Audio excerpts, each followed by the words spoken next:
This right here is the Tata Sierra, जो कि actually launch भी हुई है क्योंकि हमें एंट्री लेवल प्राइस पता है, बट नहीं भी हुई है क्योंकि आगे की प्राइस हमें नहीं पता है। बट जो चीज़ें मुझे पता है वो सारा मैं आपको आज बताने वाला हूँ। इफ़ इन केस आप बुकिंग करने का सोच रहे हो, खरीदने का सोच रहे हो, तो क्या क्या चीज़ों का आपको ध्यान रखना है, वो 5 चीज़ें जिनका आपको ध्यान रखना है, उसके बारे में आज हम बात करेंगे इसके वीडियो में। नमस्कार, खमागणी देवियों से जुनों, मेरा नाम है विकास योगी, आप देख रहे हैं ऑटो योगी, और आज बात टाटा सियरा की होगी। Alright, so the point number 1, it's claimed to be the most spacious in this segment. But किस हिसाब से? सबसे पहले स्पेस निकालने के लिए आपको चाहिए सबसे बड़ा व्हील बेस, जो कि यहाँ पे आपको ऑफर करते हैं ये लोग 2700। मैंने इसके फर्स्ट लुक वीडियो में बोला था कि शायद उतना होगा, बट उससे भी ज़्यादा है 2730 mm। दैट मीन्स लगभग 3 सेंटीमीटर और बढ़ा लीजिए तो स्पेस बढ़ाने के लिए मैक्सिमम व्हील बेस। तो सेगमेंट में उससे ज़्यादा आपको कोई ऑफर वैसे भी नहीं करता है। ऑल्सो शॉर्ट ओवर हैंग्स हैं, यहाँ से भी पीछे से भी, जितने शॉर्ट ओवर हैंग्स, बड़ा व्हील बेस, दैट मीन्स ज़्यादा स्पेस। अंदर जाके देखेंगे कि एक्चुअली लंबे लोग भी आगे पीछे बैठ सकते हैं, नहीं बैठ सकते हैं, बात कर लेंगे उसके बारे में। Other than that, it is also the widest and the tallest. Ground clearance 205 mm का है, not the best in the segment.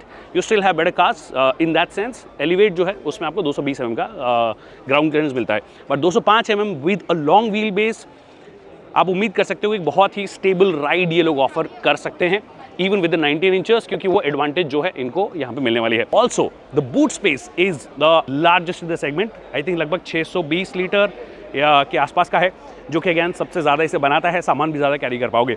अब ये तो के डिमेंशंस ऑन पेपर आपको लग रहा है कि भैया हाँ सबसे बड़ी गाड़ी है, बट अंदर से है नहीं है। Let's check. आगे वाली सीट जो है 6 फीट के आदमी के हिसाब से जस्टेड है, और 2 बलिष्ठ लोग पीछे और बैठे हैं। ये कौन आया भैया? अरे विकी आओ। अरे सो बलिष्ठ number 1 mister Lalit Rana, 6 feet की हाइट है इनकी।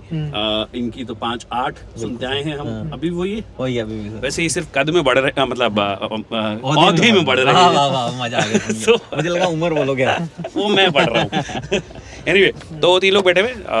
Lalit, what do you think? ठीक है सर, ये सामने वाली मैंने अपने हिसाब से एडजस्ट की हुई है। तो अब देखो मैं 6 फीट हूँ, मेरे पास ये आ रहा है, इसको सबसे पीछे कर लूँ? करो। सबसे पीछे ही है। उसके बाद भी लगभग मेरे पास 1-1.5 इंच के आसपास यहाँ पे जगह बच जा रही है। और इस पे तो सफिशिएंट स्पेस है, आप यहाँ देख ही पा रहे हो। दिख रहा है ना कैमरे पे बढ़िया दिख रहा है। आप अपना बताओ सिस्टम। मेरे पास तो बहुत ही ज़्यादा जगह है, एक्चुअली काफ़ी जगह है।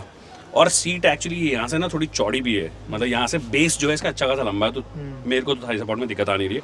आप भी बता दो भैया। सर मेरे को एकदम मेरे हाइट के हिसाब से तो एकदम कंफर्टेबल चीज़ है ये। उसका रीजन ये है कि मेरे को थाई सपोर्ट भी बढ़िया मिल रहा है, प्लस अगर आप उस दरवाजे को बंद करोगे ना तो आपको रियलाइज होगा कि आपको फिर भी शोल्डर रूम मिल रहा है। शोल्डर रूम चेक आप अगर चेक करोगे ना, बंद करो, एक बार बंद कर लेते हैं। ठीक है, अब आपको जो है, मेरे को तो शोल्डर रूम लेफ्ट में मिल रहा है, आपको राइट में मिल रहा है नहीं मिल रहा है, ये आप बताओगे?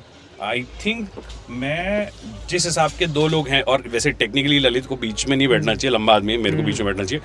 उसके बाद भी ऐसा नहीं लग रहा है कि अपन सफ़र नहीं कर सकते एक साथ, मतलब वो इंग्लिश वाला सफ़र नहीं करेंगे हम, हिंदी वाला सफ़र कर सकते हैं हम। तो मुझे भी ये लग रहा है कि मैं यहाँ बैठ के कम से कम 200 किलोमीटर का सफर 1 गो में तो कर सकता हूँ। बाकी पूरे दिन में कितना कर पाऊँ? मेरा शोल्डर बिल्कुल टकरा रहे हैं, मतलब मेरे तो कंधे ही कंधे चढ़े हुए हैं। हाँ, तो मैं अपनी बात कर रहा हूँ, तुम तुम्हारा देखो।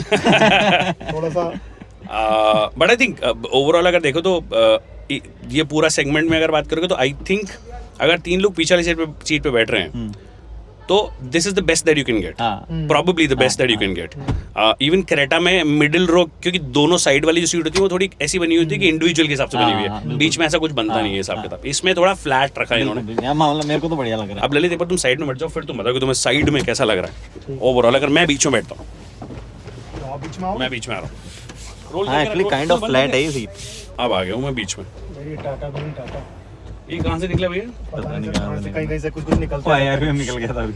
अच्छा ओके, तो थोड़ी चीज़ें निकल रही हैं। आई होप जो खरीदे उनका ज़्यादा चीज़ें ना निकले फाइनल मॉडल। यहाँ थोड़ा ज़्यादा कंफर्टेबल हूँ। एग्जैक्टली, जो हैंडरेस्ट रखने की जगह है ना, एग्जैक्टली ज़्यादा अच्छी है। राइट में एकदम कंफर्टेबल, राइट में बिल्कुल कंफर्टेबल। मेरे भी इधर, मैं लेफ्ट में कंफर्टेबल, तो मैं लेफ्ट में लीन होके बैठ रहा हूँ, मेरे को मस्त लग रहा है वो। तो अगर 2 लंबे लोग साइड में बैठ रहे हैं तो बीच में मेरे जैसा हाइट का बंदा बैठ सकता है, कोई दिक्कत नहीं है, क्योंकि लेग रूम भी उसके लिए बेटर अब उसके लिए लेग रूम बेटर हो गया, तो ओवरऑल आई थिंक कंफर्टेबल तो हो गया मामला। So good job there. बढ़ते हैं अगले पॉइंट की ओर, और वो है लॉट्स ऑफ फीचर्स। बट अगर आप बेस वेरिएंट को देखते हो ना तो कई चीज़ें बहुत सारी अच्छी आपको मिली हैं। 6 airbags, ABS, EBD, electronic parking brake, auto hold, tilt and telescopic adjustment, ये सब जो चीज़ें हैं आपको स्टैंडर्ड वेरिएंट से ही मिल जाती हैं। फिर आपको LED लाइट्स आपको मिल जाती हैं, बहुत सारी चीज़ें हैं जो दी गई हैं। बट फिर उसी वेरिएंट में कुछ चीज़ें जो हैं वो बेसिक मिस कर दी गई हैं। कौन कौन सी? जैसे कि आपको स्क्रीन जो है मिलती ही नहीं है, इंफोटेनमेंट स्क्रीन जो है वो मिलती ही नहीं है, उसमें स्पीकर्स आपको नहीं मिलते हैं। तो ये कुछ चीज़ें आई थिंक मेरे हिसाब से थोड़ी सी दे देनी चाहिए थी, स्पेशली जब आप 11.5 लाख रुपए एक शोरूम इंट्रोडक्टरी प्राइस रख रहे हो।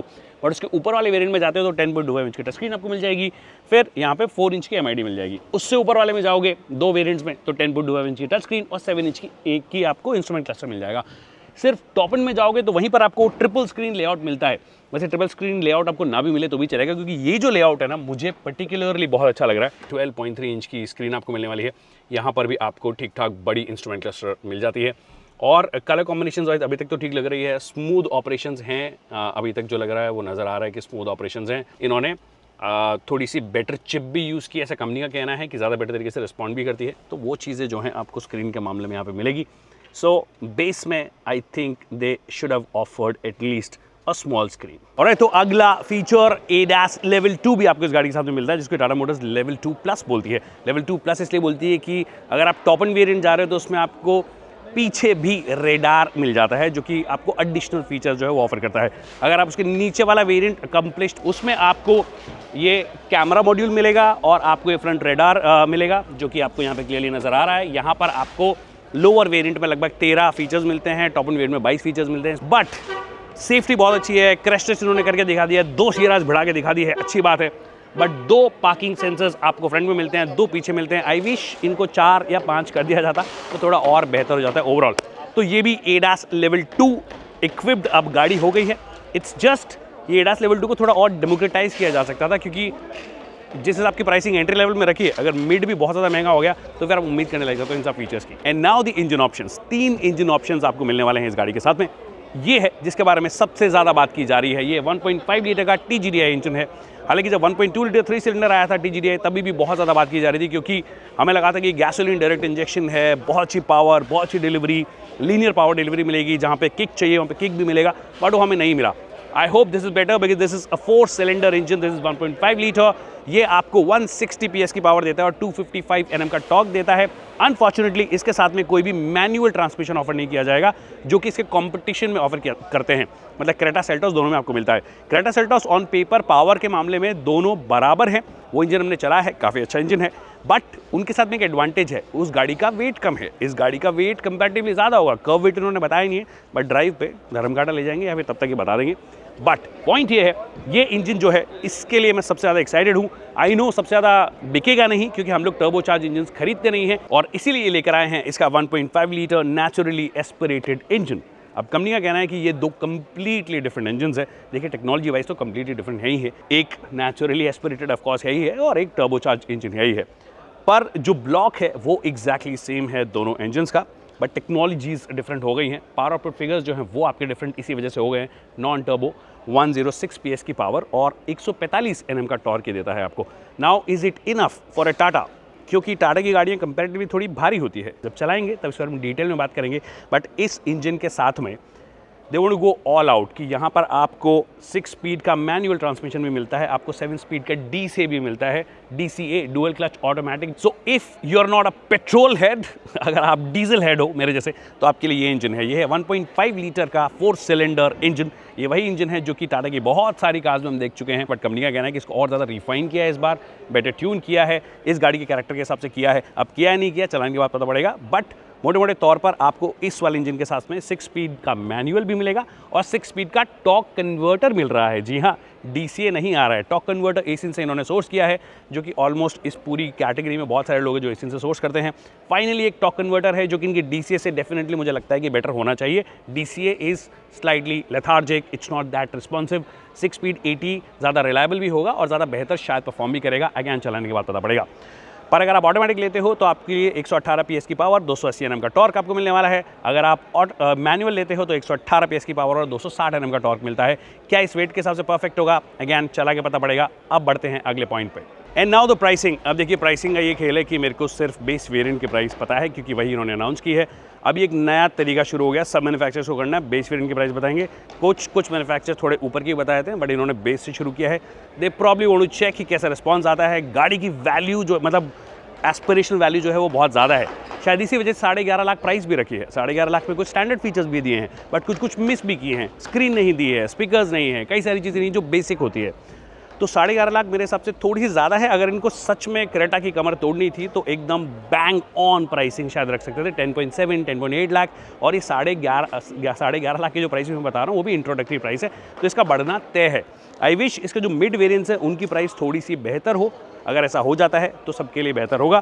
पर पॉइंट ओवरऑल ये है, गाड़ी ने बज़ क्रिएट किया है, माहौल क्रिएट किया। और इनिशियली वो जो फोमो फैक्टर होता है ना, उसकी वजह से प्राइस आप थोड़ी ज़्यादा भी रख दो तो लोग खरीद लेते हैं। बट आगे क्या स्ट्रैटेजी रहेगी, क्या सेम प्राइस रखेंगे, कैसे ये लोग सस्टेन करेंगे, वो एक्चुअली टाइम ही बताएगा। बट यही था इस गाड़ी के बारे में वो 5 चीज़ें जो कि मुझे आपको बतानी थी। आई होप आपको ये वीडियो पसंद आया होगा। वीडियो पसंद आया तो इसे लाइक करना और शेयर करना ना भूलिए। अगर कोई सवाल है जो कि रह गए हैं तो आप कमेंट सेक्शन में पूछ सकते हो, मैं उसका जल्द से जल्द जवाब दूंगा। Thank you so much people for watching this video.